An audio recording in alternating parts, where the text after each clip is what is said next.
Assalamualaikum warahmatullahi wabarakatuh. Berjumpa kembali dengan Mimin yang akan membahas alur cerita Badai Pasti Berlalu dan prediksinya untuk kalian semua.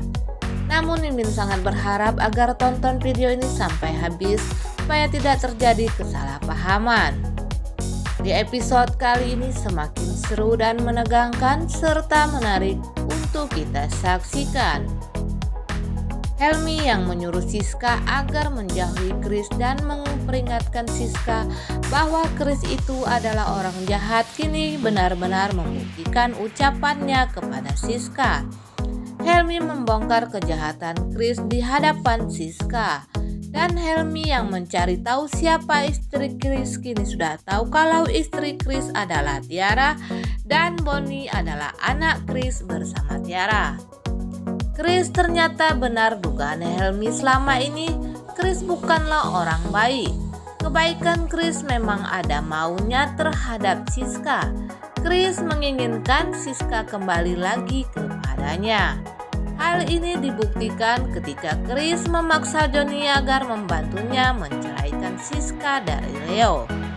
Johnny menolak. Chris mengancam Johnny akan mengambil aset Renas Group dari Johnny karena Johnny tidak tahu kalau Renas Group itu atas namanya bukan berdasarkan kesepakatan dibagi dua antara Johnny dan Chris, tapi atas nama Chris sendiri. Johnny yang terlalu percaya kepada Chris tidak membaca lagi isi surat perjanjiannya dengan Chris. Sementara itu Reta yang diminta bantuan oleh Tiara untuk menukar hasil tes DNA anak Siska benar-benar melakukannya. Reta diam-diam menyelinap ke ruang laboratorium rumah sakit dan menukar hasil tes DNA janin yang dikandung Siska. Reta melakukan ini karena Tiara berjanji akan menolongnya mendapatkan Chris.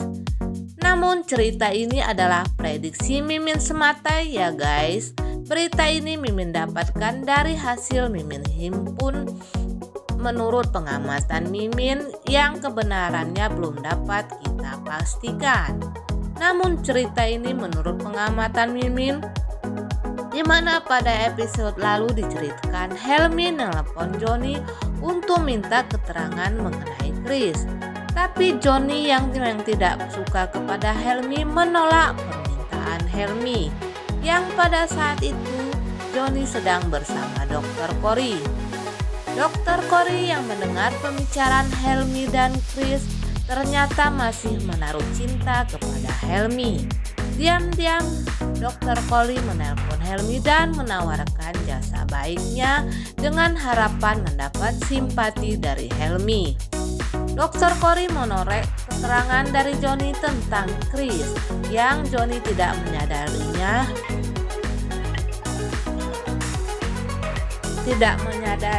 Cory membagikan rekaman itu kepada Helmi sehingga Helmi tahu siapa Chris. Dan Helmi memberitahukan hal ini kepada Siska agar Siska menjauhi Chris. Karena Chris ini ada maunya bukan untuk berbuat baik saja kepada Siska. Siska pun menuruti apa kata Helmi untuk menjauhi Chris.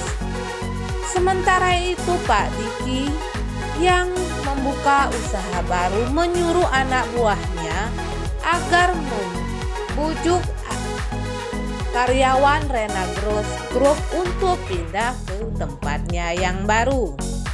Hal ini Pak Diki lakukan untuk menyaingi Renas Group. Pak Diki ini memang benar-benar jahat ya guys. Padahal Renas Group itu adalah milik anaknya dan mantan istrinya yaitu Bu Monik. Tentu saja ini untuk menghidupi keluarganya sendiri. Namun Pak Diki yang jahat ini ingin menghancurkan Renas Group. Sementara Pak Diki tidak ada di rumah, Johnny diam-diam mendatangi Dr. Cory dan mengatakan kepada Dr. Cory apakah ayahnya ada di sana. Dr. Cory pun mengatakan kepada Johnny kalau Pak Diki sedang tidak ada di rumah. Dan Johnny pun masuk ke dalam sambil mengeluarkan amplop untuk Dr. Cory. Dokter Cory menolak uang tersebut, namun Johnny memaksanya. Tapi belum lama Johnny di sana, tiba-tiba saja Pak Diki pulang. Dan untungnya Johnny sempat bersembunyi sehingga Pak Diki tidak menemukan Johnny di sana. Dokter Cory yang merasa ketakutan akhirnya mengajak Pak Diki untuk masuk ke kamar. Dan ketika Pak Diki berada di kamar, Johnny pun melarikan diri. Di scene selanjutnya pada keesokan harinya ketika Johnny dan Chris datang ke rumah Tante Monique yang mereka akan sedang bersarapan, Tante Monique menanyakan kepada Johnny kenapa ia tidak pulang semalaman. Johnny pun beralasan kalau ia ada kerjaan bersama Chris.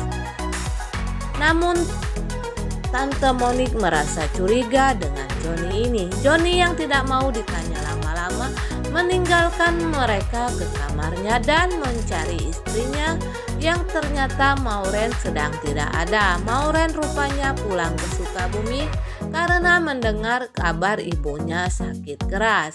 Dan Johnny pun mengatakan kepada Maureen agar ia baik-baik saja di sana karena Johnny bisa mengurus dirinya sendiri.